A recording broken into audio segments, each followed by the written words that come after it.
계속 강의하겠습니다. 9월 달에 또 제가 개인적으로 이렇게 목회 일정이 바쁘다 보니까 영상 녹화로 이렇게 강의하게 된 것을 송구스럽게 생각하고 아마 10월 달이면 좀 줌으로라도 여러분들을 좀 만나 뵈면서 현장 수업을 할까 생각합니다. 이제 마지막 시간으로 제5강 선택받은 설교자에게 조금 전에도 말씀드린 것처럼 설교자에게 있어서 가장 중요한 것은 하나님으로부터 선택받았다고 하는 사실입니다. 칼빈도 이 점을 굉장히 강조하고 있고 또 설교자로 부름받은 우리 자신들이 가장 먼저 생각해야 될 것은 뭔가 하나님께서 우리를 선택하셔서 이 사명을 감당하고 있다고는 사실입니다.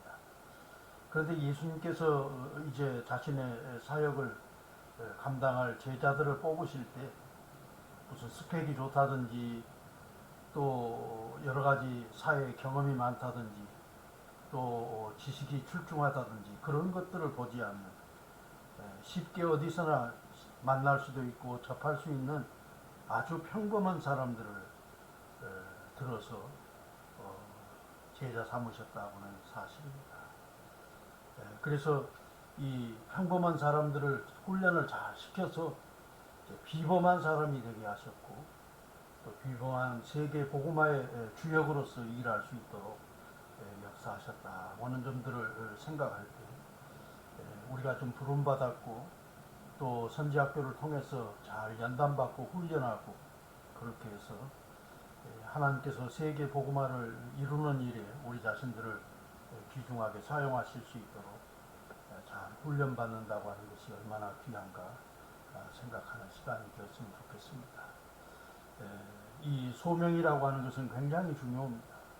세상의 모든 일들마다 다 나름대로의 어떤 소명의식이 있겠습니다만은 설교자에게 있어서 소명의식은 절대적으로 중요하고 또 이것은 단순한 어떤 일시적인 감정이 아니라 지속적으로 또 일평생 동안 하나님의 일을 감당하는 아름다운 사명이라고 하는 것을 생각하면서 특별히 이 칼빈 선생은 하나님의 말씀을 전하는 이 사역, 이 설교자의 사역이 은총의 선물이라고 이렇게 말하면서 이 사명은 너무나도 소중한 직책이라고 하는 것을 가지고 있으면서 설교하는 이 사명을 감당하면서 오직 하나님께만 영광 돌리는 그런 마음 자세로 이 사명을 감당해야 할 것입니다.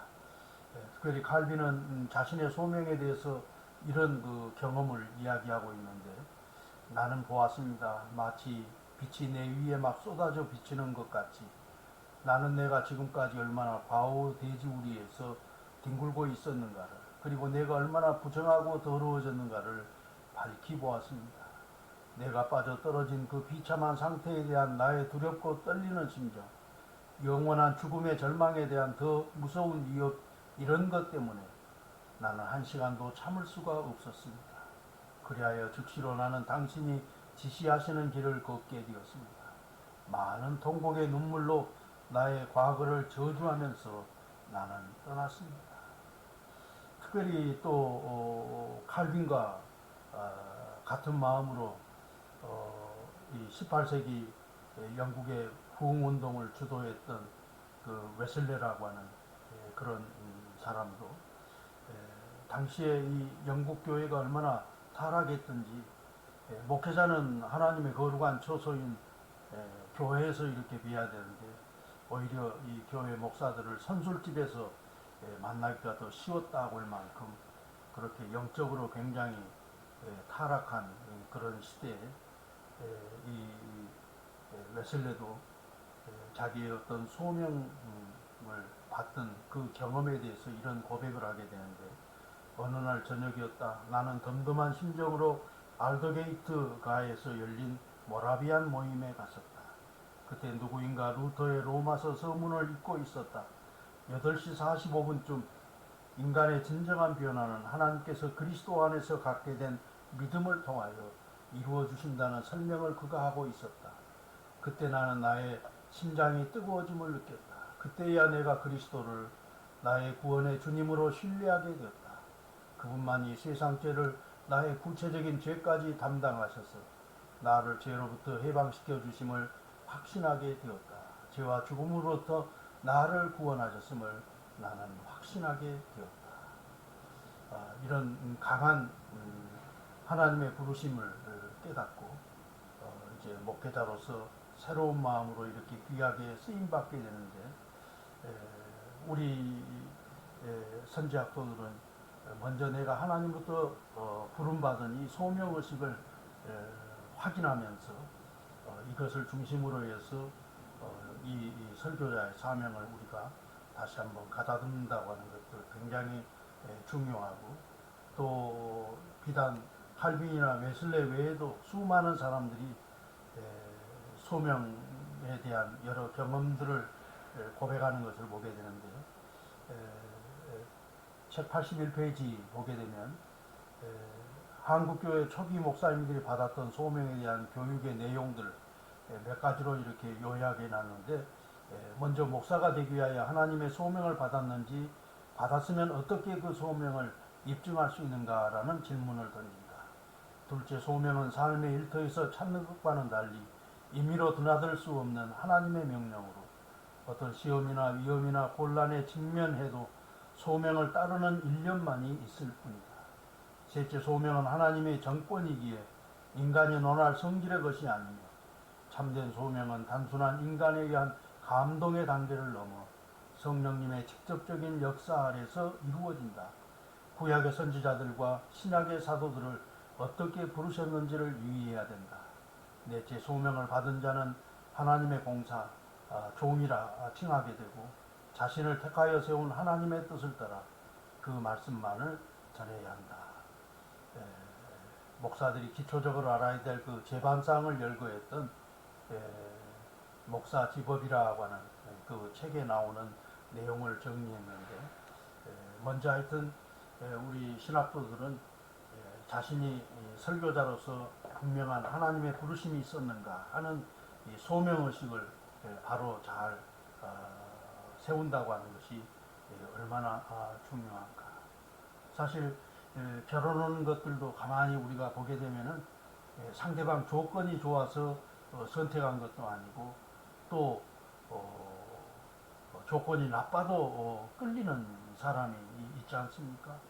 그래서 부부의 연은 사실은 우리들이 선택한 것처럼 보입니다만은, 성경은 하나님께서 짝지어 주셨다고 이렇게 말하고, 우리의 마음을 감동하고 그런 아름다운 역사를 이룰 수 있도록 하나님께서 우리의 마음 속에 감동을 주는 것과 마찬가지로, 목회자의 길을 걸어간다는 것이 여러 많은 희생과 어려움이 뒤따르는 일이지만은, 하나님께서 부르시고 우리에게 그 사명을 맡겨주시게 될 때 그 어떤 어려움들도 또 손해되는 것들도 과감하게 우리가 이기면서 목회자의 길을 걸어가는 것이 아닌가 생각할 때, 이 소명을 의식을 갖게 되면 우리들이 포기해야 될 것들, 또 버려야 될 것들, 이런 것들을 과감하게 다 포기하고 하나님이 이끄시는 대로 순종하면서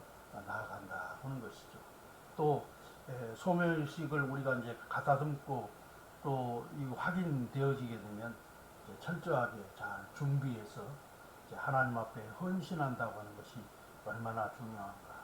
부르심도 중요하고 또 잘 준비하는 것도 중요하고, 더 나아가서 커미트먼트, 헌신하는 것이 참으로 중요하다고 하는 것을 생각하면서 우리가 소명의식을 잘 가다듬고, 또 선지학교를 통해서 우리가 설교자로서 잘 훈련되어지게 되고, 그리고 우리의 사역지에서 더욱더 하나님 앞에 헌신하게 될 때 하나님께서 우리를 귀하게 들어 쓰신다고 하는 사실입니다. 캐토릭은 이제 우리와는 달리 우리는 두 가지를 성례전이라 그러잖아요. 이제 세례식하고 그 다음에 이제 성찬식 두 가지로 합니다만은, 캐토릭은 장례하고도 관계되는 것도 있고, 또 신부 서품하는 것도 성례라고 이렇게 말하게 되는데, 이 사제들이 서품 받게 될 때 마지막으로 이 길을 가지 않고 그냥 세상으로 가려면은 세상 길로 가라고 하는 그 마지막 그 기회를 주게 되는데, 저도 1992년도 그 서울 강동로에서 목사 임직을 하게 될 때 몇 번 그런 그 질문을 하더라고요. 그래서 목회자로서 끝까지 이 길을 가겠는가, 그리고 거기에 분명하게 예라고 우리가 대답한다고 한다면 하나님께서 부르시는 그 부름 앞에 우리가 진지하게 응답하기 위해서 설교자로서 최선을 다하고 열심을 잘하는 것. 그래서 서양 사람들이 목사 된다는 것이 명예스러운 것이지만은 서양 욕 가운데 어떤 욕이 있냐면 성령 받지 말고 목사나 되라. 성령님의 역사 없이 또 도우심이 없이 목회자가 된다는 것은 평생 감옥살이 하는 것이기 때문에 얼마나 고통스러운가. 그러나 성령님과 함께 이 사역을 감당하게 될 때 육체적으로나 또 현실적으로 여러 가지 어려움이 많이 있지만은 위로부터 부어주시는 그런 신령한 은혜를 힘입어서 우리가 잘 감당한다고 하는 것을 생각하면서 여기 교과서 84페이지 소명 중간에 인용된 부분을 보면서 소명에 대해서 우리가 조금 정리를 했으면 좋겠습니다. 소명이라는 어떤 극적인 순간에 올 수도 있고 오랜 시간을 거쳐 점진적으로 오기도 한다. 자신을 향한 하나님의 소명이 언제 어떻게 왔다고 정확히 시간과 장소를 밝힐 수 있는 설교자는 많지 않다. 그러나 설교자가 되는 것만이 자신의 갈 길임을 점진적으로 확신하게 되며 다른 길은 없다고 느끼게 된다. 마틴 루터도 수년 후에야 인간이 늙고 눈이 어두운 말을 끌고 간 것처럼 하나님이 자신을 이끌어 가셨음을 깨달았다고 고백한 바 있다. 우리가 너무 이제 극적인 것들을 기대하고 또 하다 보니까 사실 바울처럼 하나님의 부름을 입는 사람은 그렇게 많지 않죠. 바울은 다메섹 도상에서 부활하신 예수 그리스도를 아주 드라마틱하게 만나게 되고 자기는 강한 빛에 의해서 거기서 꼬꾸라지게 되고 그래서 하나님의 부름을 입고 주님의 이제 사도로 귀하게 쓰임 받게 되는데 바울과 같은 이런 극적인 체험을 한 사람은 많지 않다고 하는 것이죠. 그래서 극적으로 이런 경험이 있든지 아니면 점진적으로 자기가 느낄 수는 없는 그런 그 모습으로 하나님의 소명을 확인하는 경우들도 있게 되는데 이 하나님께서 나를 불러서 이 길을 걸어가게 하신 것에 대해서 감사하면서 강한 책임감으로 또 맡겨준 일을 잘 하기 위해서 성실하게 잘 준비하고 또 열심히 사명을 잘 감당하는 것, 이것이 하나님께서 우리를 부르시는 부름에 잘 받들어 섬기는 것이라고는 사실을 생각하면서 설교자는 어떤 길을 걸어가야 할 것인가에 대해서 85페이지 이하에 나오는 몇 가지 예를 정리하면서 오늘 수업을 좀 마감할까 생각합니다. 사실 아무나 갈 수 있는 길은 아닌 것이죠. 목회자의 길은 참 쉽지 않고 물론 주님이 가셨던 십자가의 길처럼 그렇게 고통스러운 것만은 아니라 할지라도 보통 하나님이 부르시지 않고서는 갈 수 없는 아무나 따를 수 없는 그런 길이 설교자의 길인데 그래서 설교자는 이 길을 걸어가기 위해서는 자기 나름대로의 어떤 분명한 신앙의 목표 또 본받고 싶어하는 나름대로의 롤 모델을 세워서 닮아간다고 하는 것도 중요한데 저는 개인적으로 제 목회의 롤 모델 가까이로는 저희 아버지 목회하셨던 아버지가 저희 롤 모델이기도 하고 또 성경 말씀을 보면서 늘상 생각했던 롤 모델은 바울 사도라고 이렇게 말할 수 있는데 그 바울이 내가 그리스도를 본받는 자 된 것처럼 너희들은 나를 본받는 자가 되라. 고린도 교회를 향해서 참 바울은 보통 사람들이 할 수 없는 내가 그리스도를 본받는 자 된 것처럼 너희는 나를 본받는 자가 되라.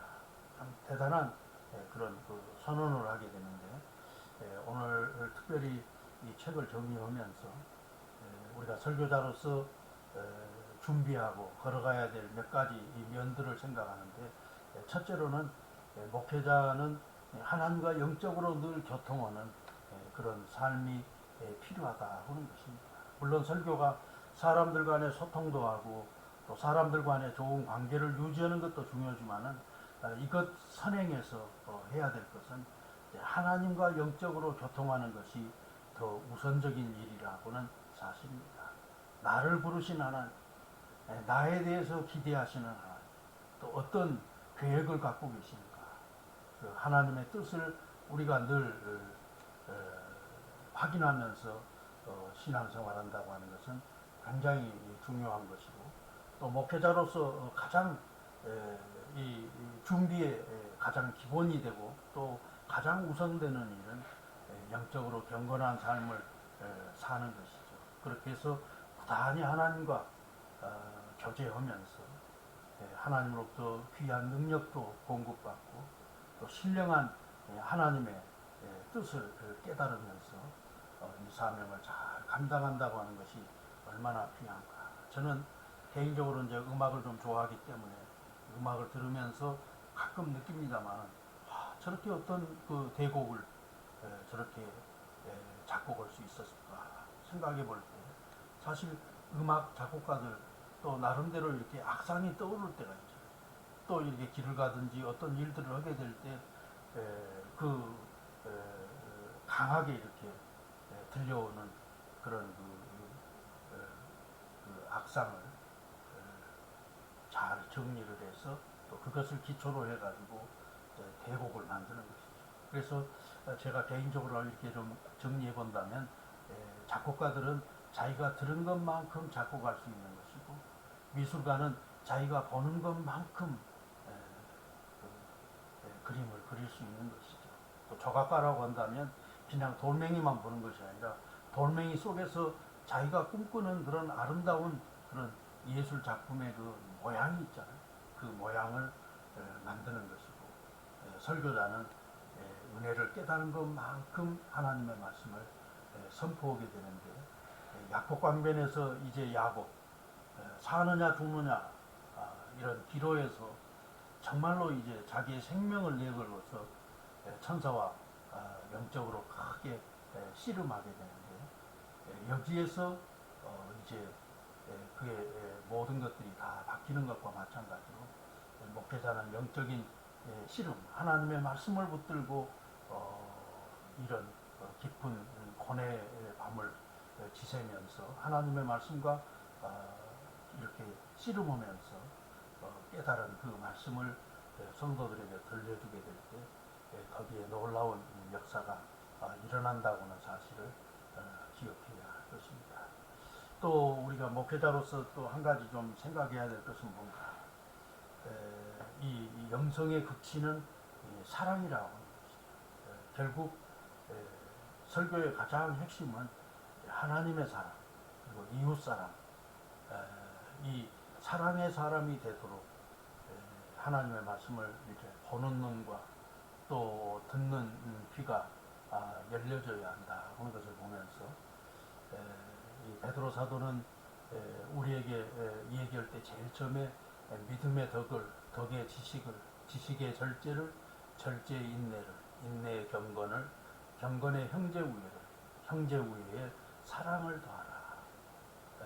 기독교 신앙의 여러 덕목들을 우리가 좀 생각하는 가운데 최고의 덕목으로 여기 사랑을 얘기하고 있는데 결국 설교도 사실은 하나님의 사랑을 얼마나 우리가 생생하게 회중들에게 전달하고 또 이웃을 얼마나 뜨겁게 사랑하는가 하는 것에 대한 진정한 가르침. 그래서 우리는 거룩한 삶을 얘기합니다만은 거룩한 삶이라고 하는 것은 결국은 사랑의 삶으로 완성된다고는 사실을 분명히 기억해야 할 것입니다. 두 번째는 여기 어질고 신실한 인격인의 생활. 그래서 요즘에는 이제 누가 어떤 얘기를 했느냐 그 점이 굉장히 중요하다고 하는 거죠. 어떤 내용으로 말을 했느냐 이 콘텐츠보다도 그 말하는 주체가 누구냐가 더 중요하다. 왜냐하면 이 어질고 신실한 그런 인격이 동반되는 말씀을 외치지 않게 될 때 설교자의 말은 공허한 메시지에 불과한다는 것을 생각하면서 이런 아름다운 신앙의 덕목으로 우리 자신들을 잘 다듬어가고 또 가다듬는다고 하는 것도 굉장히 중요하고 또 하나는 목회자는 끊임없이 학문을 추구하는 그런 공부하는 체질이 되어야 된다 하는 것이죠. 여러분 오늘날 세상 돌아진 것을 보면은 얼마나 지식이 빠르게 막 돌아다니는지 과거 무슨 대학교 다닐 때 그 잠깐 배운 그 지식 가지고는 오늘 이렇게 변화무쌍한 현실 세계에서 우리가 적응하면서 살 수 없고 계속적으로 이제 연구하는 방법밖에 없게 되는데 공부하기 싫은 사람들은 사실은 목사가 되어서는 안 된다고 하나님의 말씀에 대한 그런 전문가도 돼야 되고 또 세상 돌아가는 이치에 대해서도 어느 정도 우리가 직관력을 가지고 또 지혜를 가지고 이것을 잘 판단할 수 있는 그런 능력도 있어야 되고 이제 과거에 조금 공부했던 그것 가지고는 불구하고 평생 교육이라고 하는 그런 그 목표를 가지고 열심히 공부하는 것. 과거 박영룡 박사가 목사 되려고는 그 신학도들에게 늘상 얘기했던 것이 이 목사가 되려고 하는 사람들 첫째로는 인간이 되시오, 신자가 되시오, 학자가 되시오, 목자가 되시오라고 이렇게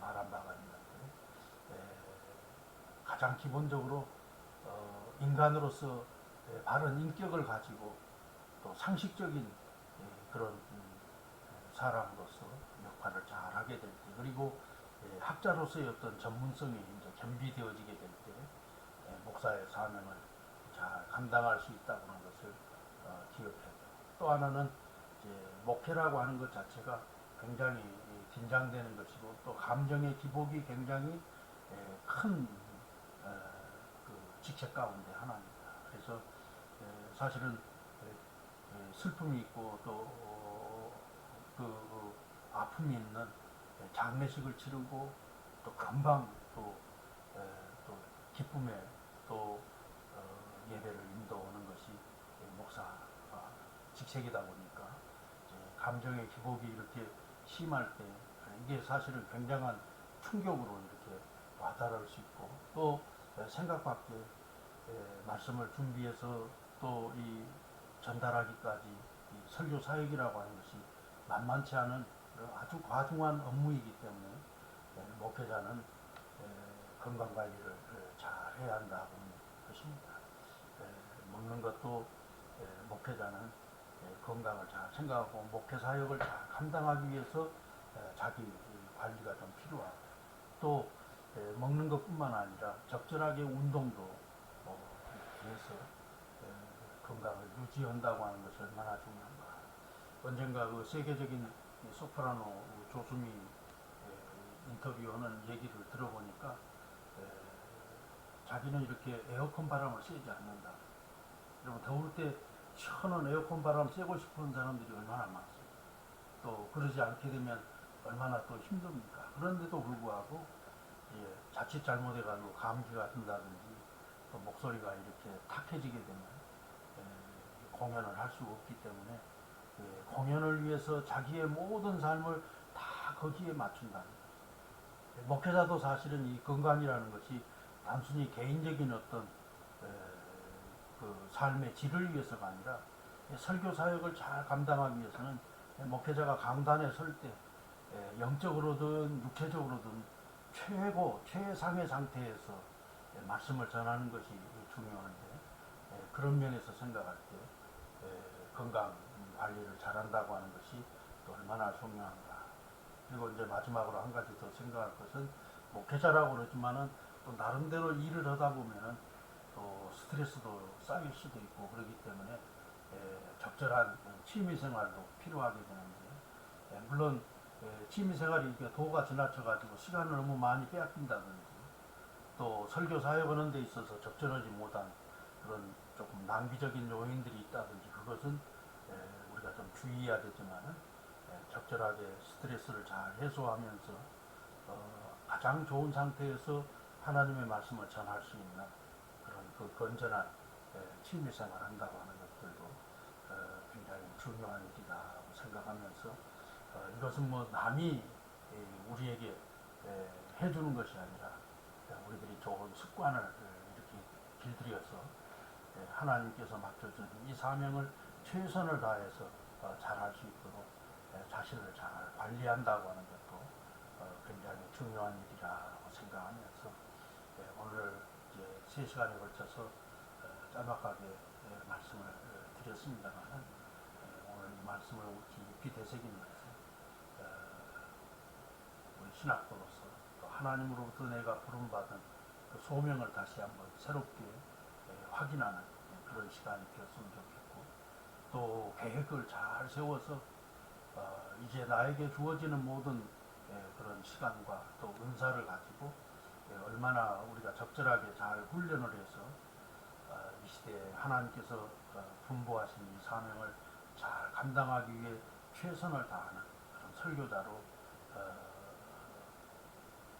힘써야 되겠다 하는 그런 새로운 각오를 가지고 이번 학기 특별히 이 설교학 개론 이 책을 좀 잘 정리해서 이론 바탕이 또 여러분들이 실질적으로 몸으로 열심히 뛰는 그런 훈련이 잘 정비되어 가지고 한 학기 동안 설교에 대해서 기초 이론을 잘 세우고 그리고 평생 이 이론을 중심으로 해서 열심히 설교 사역 잘 감당함으로 우리가 서서 일하는 설교단이 진정 하나님의 은혜로 충만하게 차고 넘치는 그런 아름다운 역사를 이루는 일에 비중하게 쓰임받는 하나님의 귀한 선지학도로서의 여러분들 다 되어지시길 바라고 또 다음 시간에 기쁜 얼굴로 또 만날 수 있기를 기대합니다. 좀 음향 상태도 고르지 못하고 또 저도 이렇게 비대면 수업으로 영상으로 하는 것도 아직 좀 익숙지를 못해가지고 조금 저도 좀 답답한 면으로 이렇게 강의를 합니다만 또 듣는 여러분들도 얼마나 좀 어려운 가운데서 듣겠는가 생각할 때 한편으로 미안하기도 하고 또 어려운 여건 속에서도 또 최선을 다하는 여러분들을 볼 때 감사한 마음도 들게 됩니다. 이번 한 학기 동안 열심히 해서 좋은